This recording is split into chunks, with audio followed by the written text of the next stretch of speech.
ɓe nangu goɗɗo fayi kum no wujji hiɓe daasa kum hiɓe pocca kum fof kum woni ƴiiƴa nda ɓe potte jeydirawo ni konnugo waɗi on koye o ko julɗo ni ɓiɓɓe julɓe konnugo waɗi on ndare noon ɗon électricité bani adama woni nene albarka moɗon faabo ɗon mi yoray no fanɗi ɓen konɗugo waɗi ɓeyne nene o ganda o ko gujjoni ɓeyni a wona ɗum ɗo waɗayno ɗon on ɗaɓɓayno sansi e pinewol ɓor noon ka dande ibbamo sansi on sunno oy nene kono wona e dasede ka ko min eyyi kono dase ko dasa toon hayso ko ha kooya i wawanno barmi ɗum no joli o on hukkiti ko julaki o dase yandi ɓe yahi mi wona e dasede wona kam ɓe yahi yandi ɗon fala on ɓurayni wuyde ani wo mi yokkolamo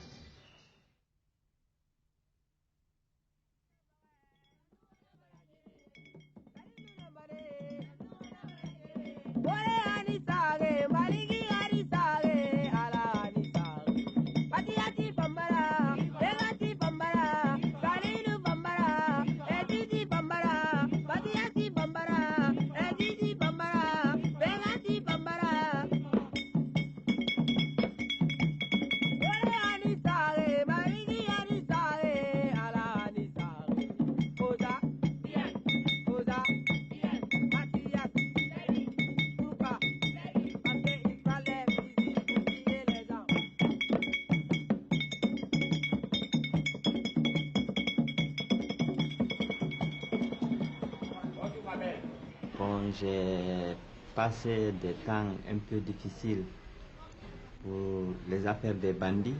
Je faisais souvent des systèmes pour que, en cas si les bandits viennent toucher à la porte, qu'il y ait des bruits.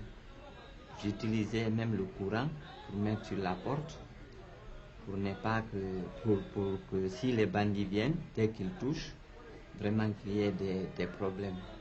Bon, on s'organisait là-bas avec des voisins. Souvent, il y avait un monsieur à côté qui montait sur l'étage toute la nuit. Il me dit de dormir un peu. Dès qu'il est fatigué, il tape la porte. Je me lève aussi. Moi aussi, je reste au salon chez moi.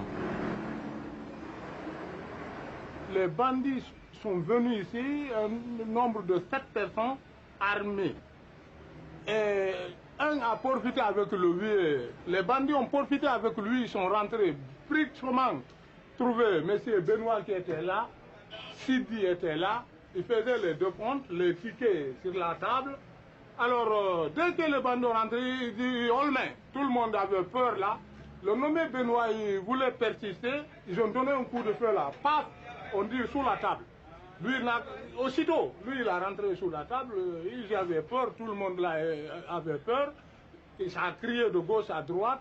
Alors, le vieux, dès qu'il a peur, il dit bandit en poulard, bandit yémen. Alors, tout le monde était embrouillé, le vieux a contourné, il a couillonné les bandits, il a faufilé, il a contourné, il est parti vers chez le commissaire Politoumane Diawara. Après, le bandit a dit en sous-sous, tire celui qui a la chemise rouge, parce que le tenue total c'est rouge. Il a tiré sur Fodé Abou 2 coups de feu sur les pieds. Ça a percé tous les 2 pieds, il a voulu courir, il a tombé de l'autre côté. Mais impossible de partir, il a crié, c'est cependant que tout le monde a compris que lui, il a été fusillé. Alors les bandits ont pris la fuite maintenant parce qu'il y avait beaucoup de monde. Disons que le summum des agressions, là, c'est au cours de l'année 94, surtout les derniers mois de l'année 94. Et donc, c'est quand il ne se passait pas un jour sans qu'il y ait des attaques avec des morts et tout ça, que la population en a eu ras-le-bol. Mais c'est vers la fin de l'année que les autorités ont pris la chose en main, au sérieux. Je pense qu'il y a eu la collaboration de la population, il faut se dire ça. Il y a des choses qui se cachent dans les concessions et on a demandé vraiment aux gens de collaborer parce qu'il y allait de l'intérêt de tout le monde. Aujourd'hui c'est chez nous, demain c'est chez le voisin. C'était le seul moyen. Avant fin décembre, ils avaient tout fini. Ils avaient arrêté le gros lot de bandits. Les autres, on savait qu'ils étaient en fuite et puis ils étaient à leur recherche.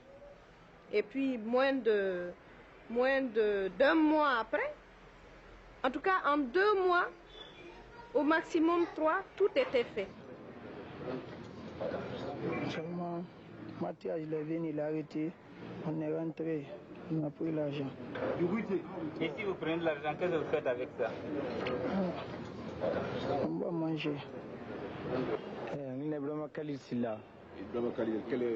Qu'est-ce que tu es dans ce groupe? Le groupe, Nambourina. Et tu es le chef de la bande? Non. Qui est le chef? Mathias. Muna Un roi. enfin. Ceux qui va. Muna fa boutique attaqué. Mathias na Guy Finkari Tungu. Ana engagé à Maboula travaux Mamireso à Vitre Mabumbum. Mi anda few koko ɓe nanga ɗo tun mi andi ɓa min ko nanga hari komi reedu o kum ɓikkum ben makko no waali kala butani ayi minen ko ɗon min nani ɓe tode mi yeyi lan ari wulnugol kafe ɓe hewti tun ɓe wolanila woɓe nani inde Kalilu e Mamadou Malifa ɓen min newa.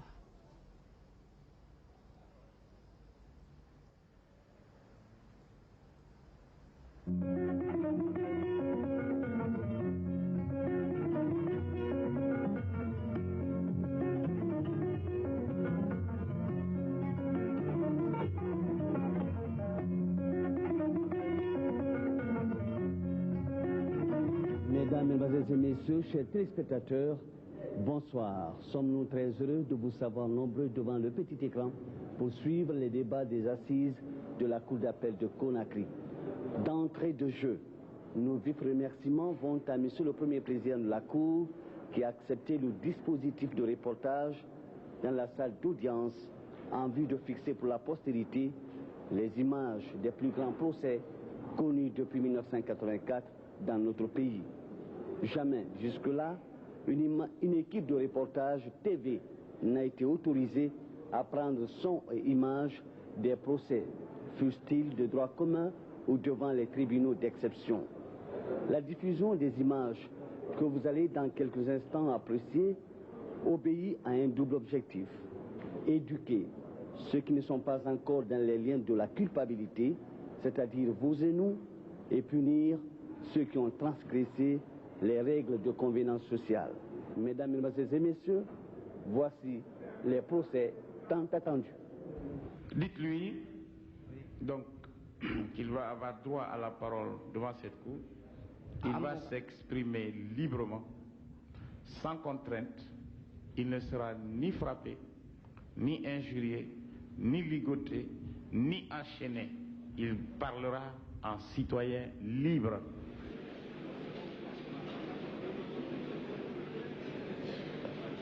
Bien. Faites-lui décliner son identité. Eglidi. Dinka Mansari. Eyan Yeraraik.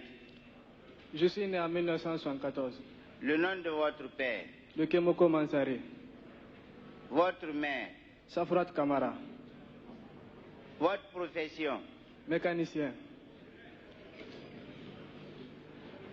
Mon nom propre c'est Alpha Ibrahim Bari Dikoy. Eyan Yeraraik. Je suis né en 1970. Mamadou Diallo. Eyan Yeraraik. Ibarak Nyamduna. 69. Je suis de 112. 1970. Né en 1974. Ces jeunes avaient réussi à prendre la ville d'assaut, avaient réussi à s'imposer à toute autorité, hein, à s'imposer à la sécurité et même à l'armée, parce que d'abord on était loin de penser que c'était eux qui pouvaient organiser de pareilles choses. Bon, des accusations fusaient de tous côtés, les uns accusant les autres, hein. Donc, en raison de l'importance et de la gravité de la chose, le ministre de la Justice, à l'époque, Dr Salif Oussila, a donc pris contact avec moi pour me dire que il serait bon que ce procès soit médiatisé. Vous avez vu l'intérêt qu'il y a eu pour chacun à suivre ces débats à la télévision, hein. Les heures étaient connues de tout le monde. Hein, et quand 16 heures arrivaient, les rues étaient désertes. Tout le monde était à son petit écran, accroché à son petit écran, pour savoir ce qui s'était passé. Nous allons commencer. Est-ce que vous êtes Mamadou Malifa Baldé? Oui. Vous êtes né en quelle année? En 1976. Conakry. Bon. Vous êtes le fils de Alpha Oumar? Alpha Oumar Nangadira. Oui. Et de Mariam Bari. Anou Mariam Bari. Quelles sont les attaques qu'il a reconnues ici lorsqu'il a déposé en tant que témoin? Dans attaque Kirinanga Fekulo. Bellevue. Carrefour Bellevue.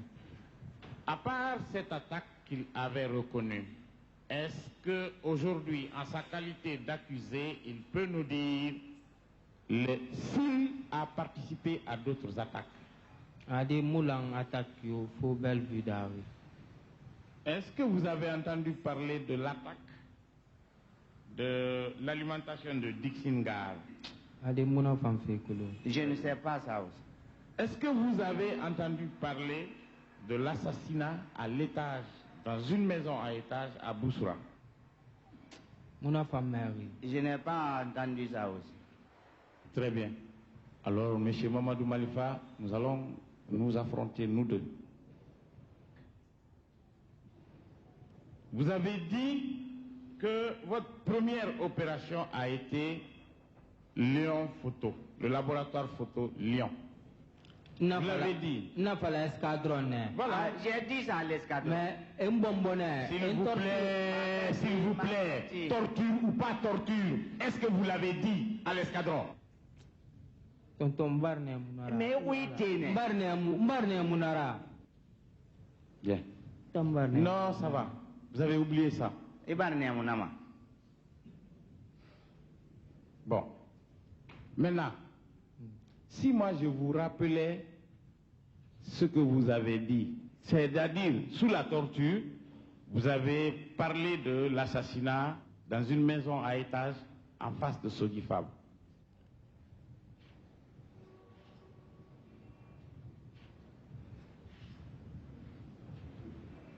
Ouais. Torture pour moi. Vous avez raison, je l'ai dit quand j'étais torturé. Très bien. Vous avez dit que...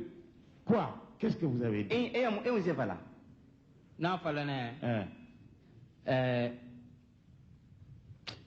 Oui. Non, Falana. Naga.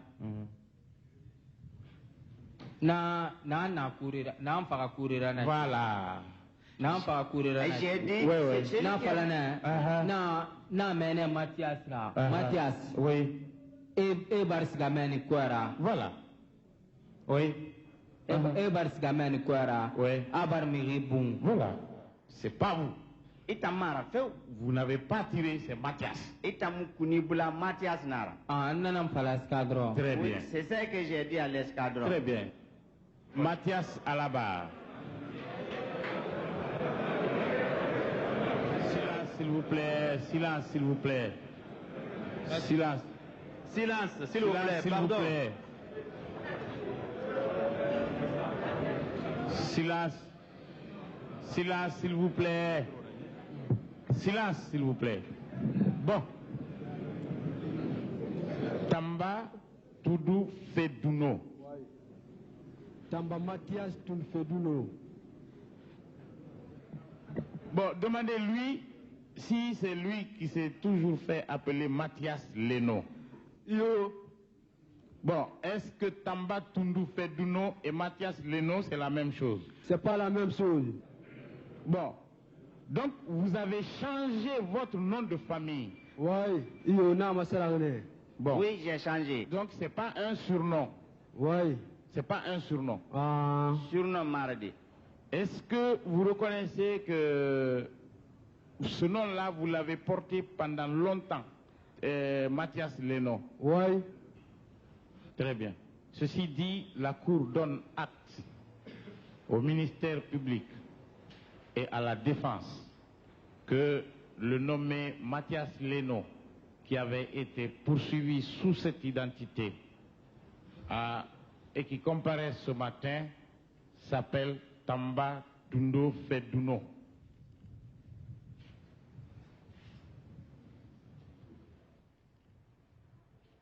C'est un enfant, quand même, par son âge. Avec la télévision, avec tout, il sait que tout ça s'est retransmis le soir, que tout le peuple qui a accès à la télévision, en tout cas, le voit. Donc, il a cru que c'était une manière de se faire voir, de se faire connaître. Il ne pouvait pas douter un seul instant, surtout qu'il avait bénéficié d'un traitement particulier. Vous savez que pendant un bon moment, il n'a pas été logé à l'instar des autres prévenus à la prison centrale, mais il a dormi soit à l'escadron ou dans un commissariat de police où il n'avait pas toujours les moustiques avec lui, ni l'époux. Il mangeait relativement mieux, en tout cas ce que mangeaient ses gardiens, je le suppose. Donc il avait ce traitement de faveur. Et je suis persuadé qu'il avait pensé qu'il pouvait s'en tirer très facilement.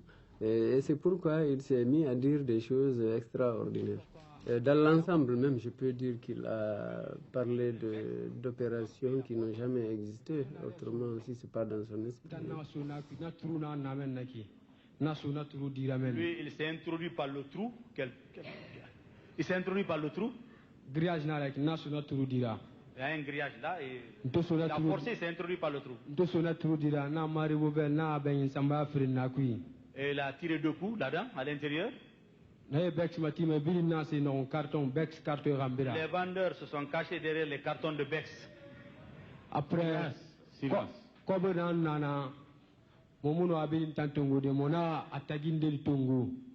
Il y avait de l'argent, ils n'ont pas pu tout prendre, mais ils en ont pris une bonne partie. Khalil a dit dépêche-toi de sortir.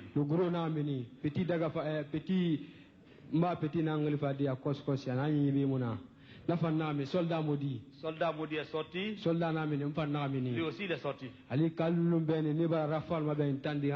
et Ben ne faisaient que des rafales. Après, Sont allés vers Dissingar. Sont allés encore sur les rails toujours. Sont allés vers Bellevue.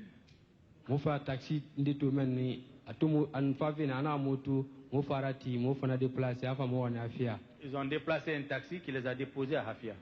Il y a un bâtiment non habité, ils sont rentrés là-dedans.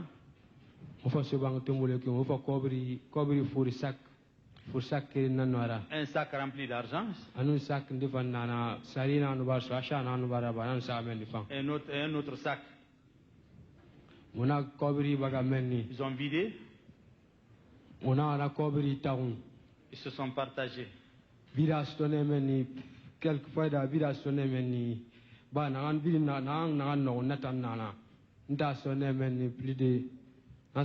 plus d'1 million. Ce que chacun d'eux a caché sans le montrer, ça c'est autre chose. Mais lui, au moins, il a eu près d'1 million dans le partage de ce qui a été vidé là-bas. Le lendemain, chacun a payé une moto. Pharmacie chacun d'eux a eu soldats maudits, Ben et Bruno. Il y avait lui, Mathias, Toupé, Rambo, Papa Sangaré, Clairement,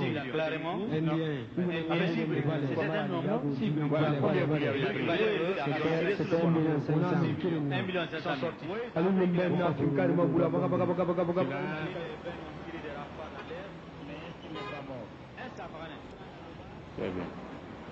C'est parfait. C'est pas fini. Très bien. Oui. Silence, c'est pas fini.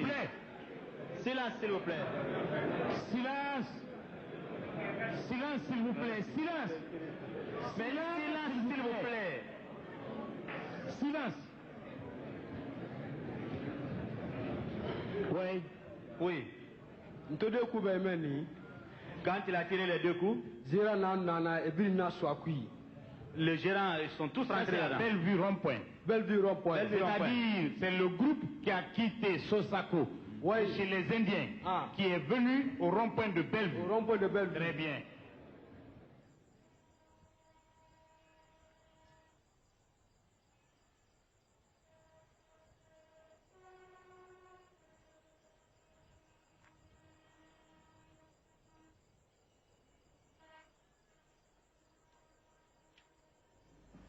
C'est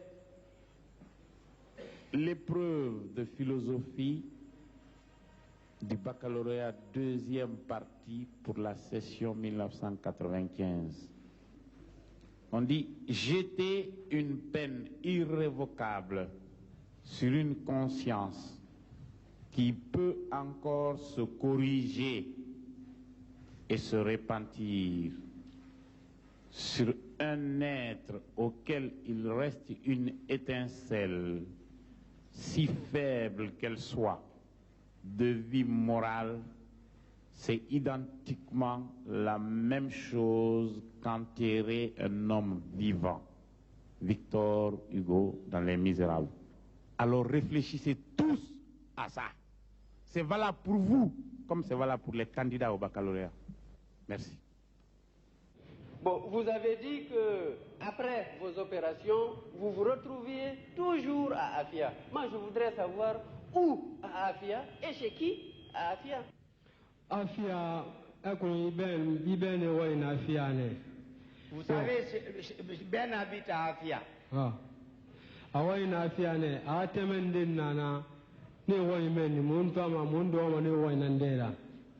Il avait une copine là-bas, on venait s'asseoir devant leur concession.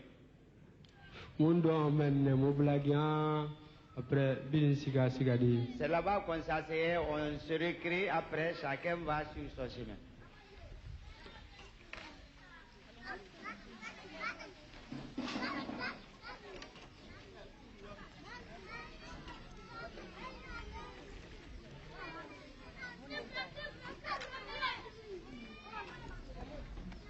Malifa il avait des copines là, que moi je déteste.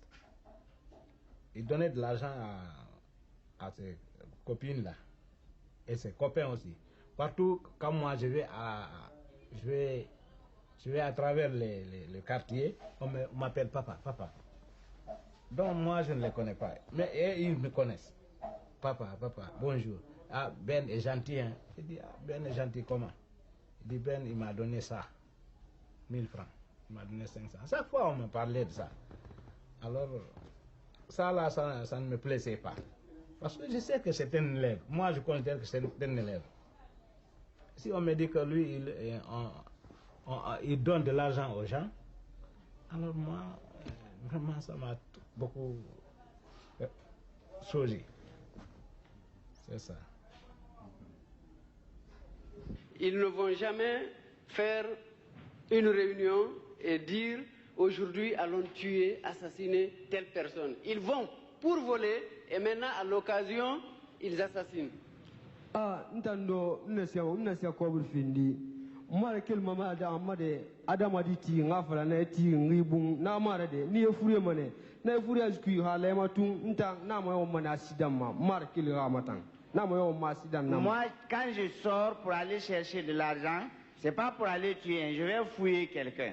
Alors quand je suis en train de fouiller, si ça arrive, c'est par accident. Je vais vous faire peur. Si ça arrive maintenant, c'est par accident. Bon, si c'est seulement pour faire peur, pourquoi il met des balles dans le fusil? Ah, mais nana, ici moi moi de alima armeri, itana siana kuigeli. Ah.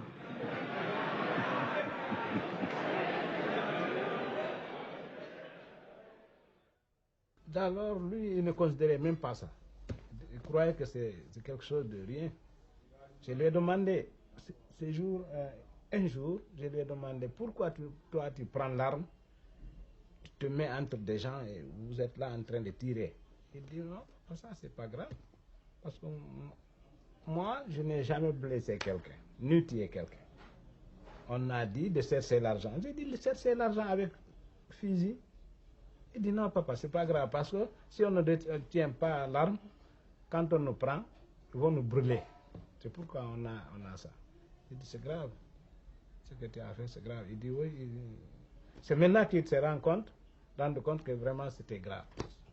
Quand vous aviez une opération à faire la nuit, quand vous devez opérer, en allant opérer, est-ce que vous fumez la drogue? Deux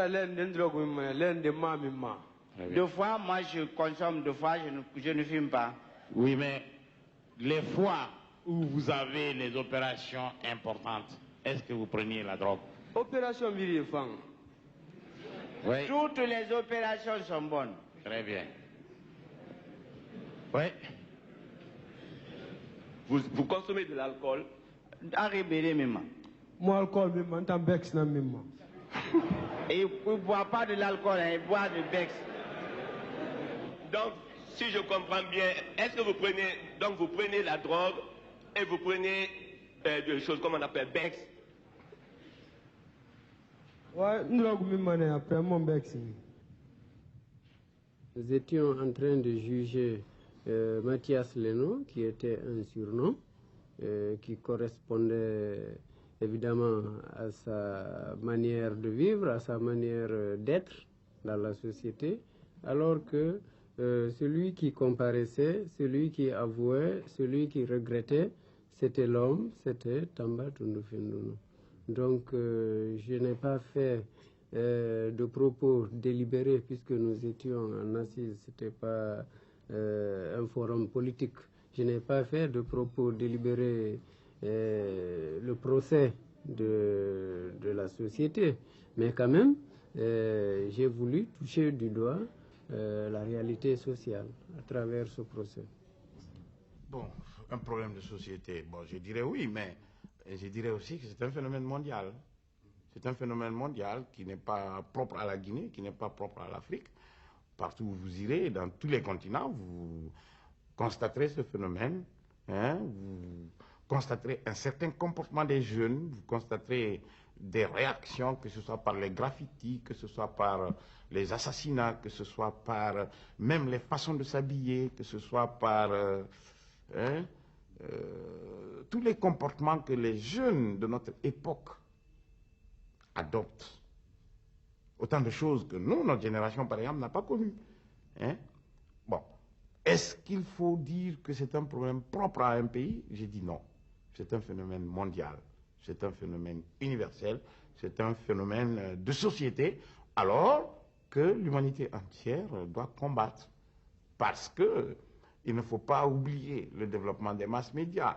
Il ne faut pas oublier ce développement des masses médias qui permet, si vous voulez, une interpénétration très rapide de l'évolution du monde, une interpénétration des phénomènes. Ce qui est aujourd'hui, qui est américain le matin peut être guinéen le soir. Ce qui est américain la nuit, le lendemain, il est européen.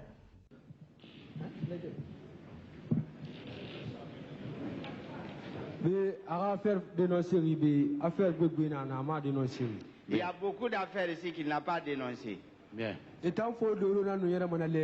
eux les grands seulement qui marchaient. Beaucoup de boutiques se cassaient dans Madina, c'est eux qui faisaient. Qui avec qui et qui? Ntang, Indien, Papa Sankare, Anou Ben, Anou Khalil, Indien. Ben, ça fait 10 opérations. Mathias, Papa Sankare. Bon.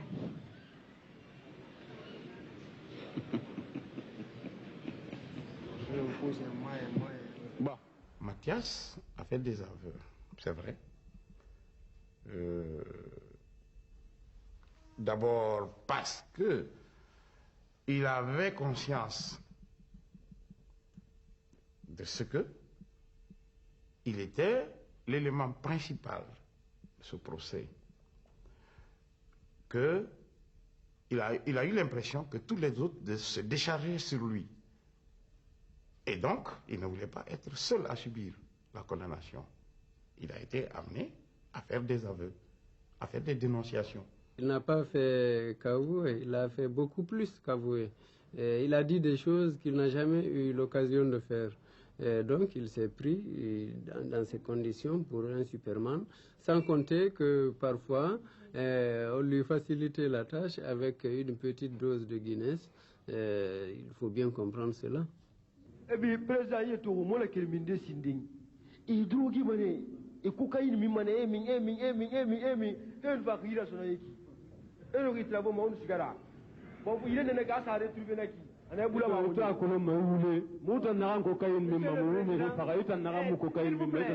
Rambo, Mathias, nous on ne veut plus vous entendre parler parce que vous parlez.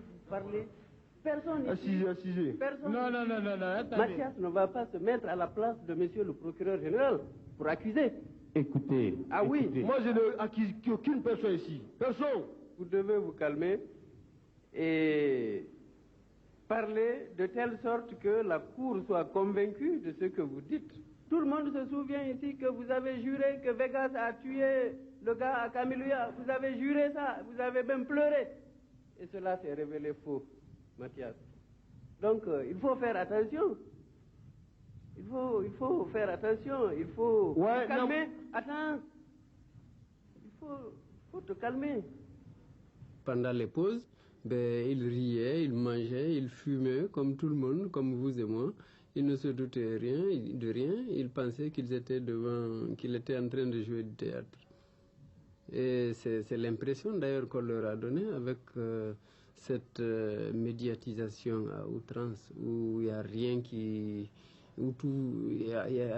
échappait, tout était su, avec cette traduction dans les langues vernaculaires, cette interprétation en langue vernaculaire, ce qui est plus ou moins heureuse d'ailleurs, parce que l'interprète n'était pas tellement à la hauteur en ce qui concerne les autres langues, ce qui amenait les gens à rire. Et donc, ça détendait l'atmosphère, mais en même temps, ça banalisait la chose. On ne peut pas parler de Mathias Leno, parce qu'il y a trop de Mathias Leno. Moi, je considère Mathias Leno comme un simple concept. Ce n'est pas une réalité humaine. Tous ceux qui commettent des escroqueries, ce sont des Mathias Leno.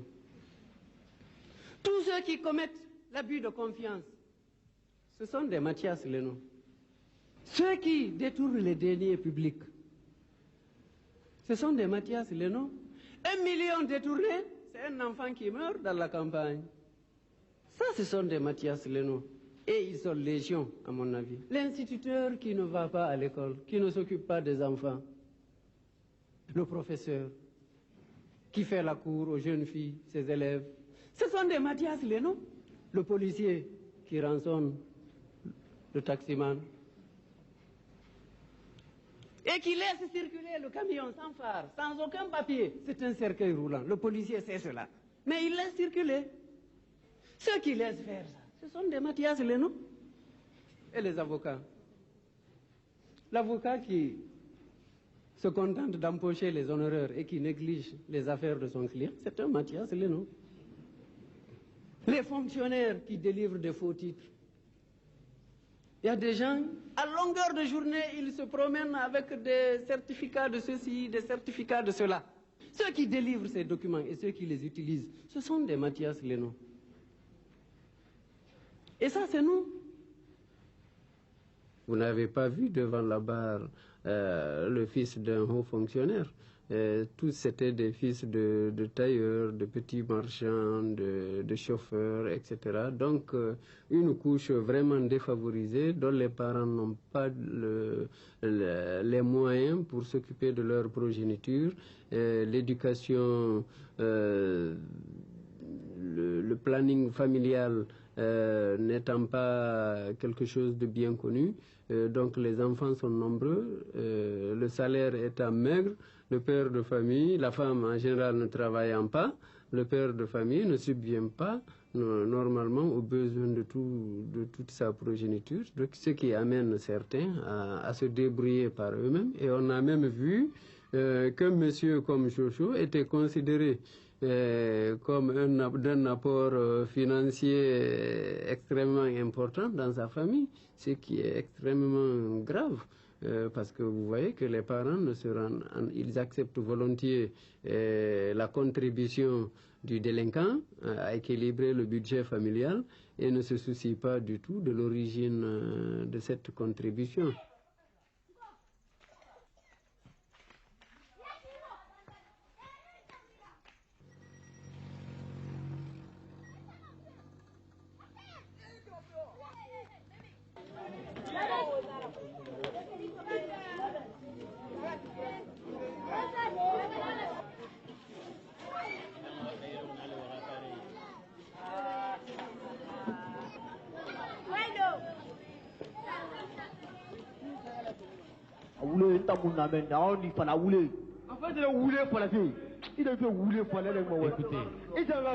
Écoutez, Bruno.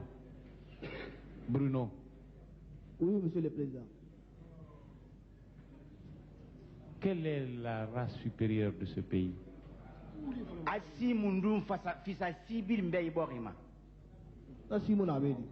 Bon. Alors, il y a des Guinéens pour être des médecins pour soigner ce peuple.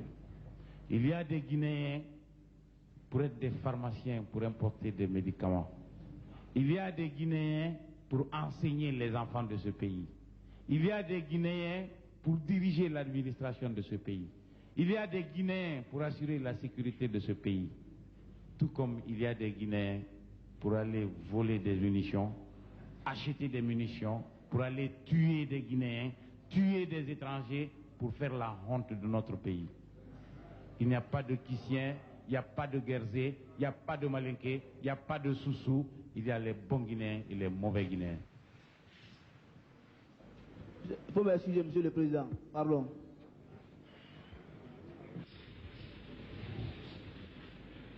Vous êtes la veuve. Pardon? La veuve. Je suis l'épouse du jeune frère du défunt. C'est dans la nuit du 23 au 24 novembre. Mercredi. 23 ou 24 quoi? Mois de novembre. Entre 4h et 5h du matin, je ne peux pas dire l'heure exacte. J'ai tendu l'oreille pour essayer d'entendre des bruits. Je n'ai pas distingué quelque chose de clair. Donc c'est le coup de feu qui a alerté les enfants. Ils sont sortis, ils sont venus la rejoindre dans la cuisine. Et ils n'avaient pas osé tellement sortir. Et quand ça s'est calmé, ils sont sortis. Ils n'ont rien vu. Ils n'ont pas vu leur papa. Ils n'ont rien vu, mais la petite a dit, elle a dit à la bonne, tu as vu la torche de papa est tombée. Et j'ai entendu ma belle-mère crier en poulard, je vous dis exactement, Bewari Saifon, Bewari Saifon. Et la petite, la fille du défunt qui avait suivi la scène, nous a raconté ce qu'elle a vécu.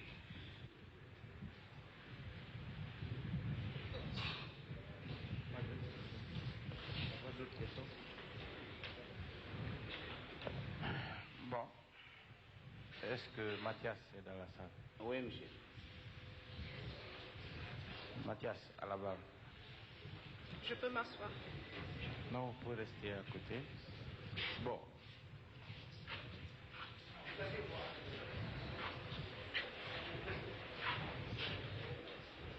Entre ce qu'il a dit ici et ce que madame vient de dire, il y a une différence. Elle a raison. Ben, est-ce qu'il y a une différence? Ben, à Tagirasa. Anon dinara, mais Mathias n'en. Pardon. Anon dinara. Bon. Oui, elle a raison. Mathias, est-ce que vous pouvez dire à cette femme, en la regardant, oui, c'est moi qui ai tué M. Saifoulaye? Silence. Non, ma femme, bon, dites-le. Oui, je peux le dire, puisque c'est moi qui l'ai fait. Oui, dites-le lui. Parlez au micro en la regardant. Reyatara. Reyati, madame. Papa Saifoulaye, Monsieur Saifoulaye, c'est moi qui l'ai tué.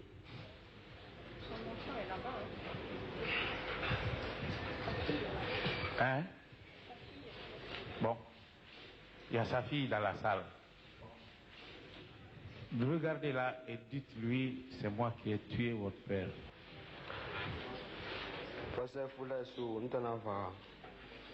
Papa, c'est moi qui l'ai tué. Il faut lui dire, c'est moi qui ai tué votre père.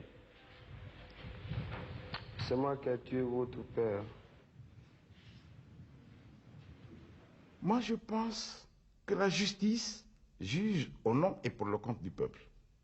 Tous ceux qui étaient là ont constaté l'intérêt que le peuple accordait à ce procès. Imaginez le sentiment du peuple. Des femmes qui ne pouvaient plus porter de parure pour aller au marché. Des enfants qui ne pouvaient plus aller à l'école. Hein? Des parents qui avaient peur d'aller chercher leurs enfants à l'école, même lorsqu'ils retardaient là. Hein? Des travailleurs qui, à certains moments de la nuit, ne pouvaient pas aller travailler alors qu'ils étaient de quart. Alors imaginez le sentiment d'un peuple comme ça,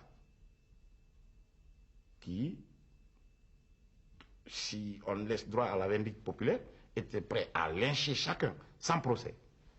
Hein? Que la justice en arrive à la peine capitale, ben, je crois que c'est tout à fait normal, même si Amnesty International et d'autres institutions déplorent la chose. Mais puisque cette peine est encore codifiée chez nous, elle est dans nos codes, le juge, lui, il n'a pas à dire la loi est bonne ou elle n'est pas bonne.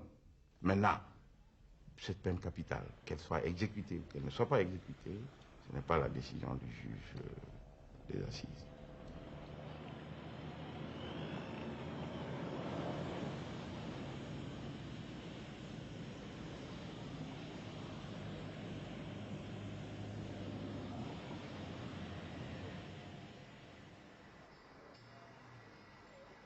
setan ɗen ɗum tere mi jokkima ha ɓay o ñawama gaynama kondanama mi daara mi tawi joni ko woni wo ko muyɗe Allah ɗe joni min yomi simi waɗi suusi on ka reedu am pandi mi maya woni mi accamo ka kasa mi acca ɓiɓɓe am ɓe ko ɗum noon ɗutori noon seeɗa sewne kono simi miijitike fi makko nder reedu am ɗum wulay kay mi andata hattude mo surtout simi yahi kindiya mi yimo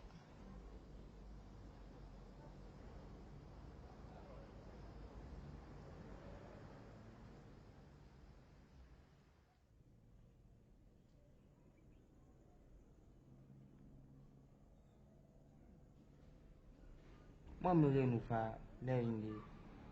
Et nous sommes magés de n'angonoma. Parce que nous avons ah. Moi, je vais faire mon bar mon bourreau tout, mais. Et tambar si les barans loubé. Naga n'en femme en na a gili moufang. Mathias di hala saragi namini inangal Mathias dira mi yabima inangal sinsim fala tamba tundu fe nuno nti mana ni ripondi ni khabo fanyira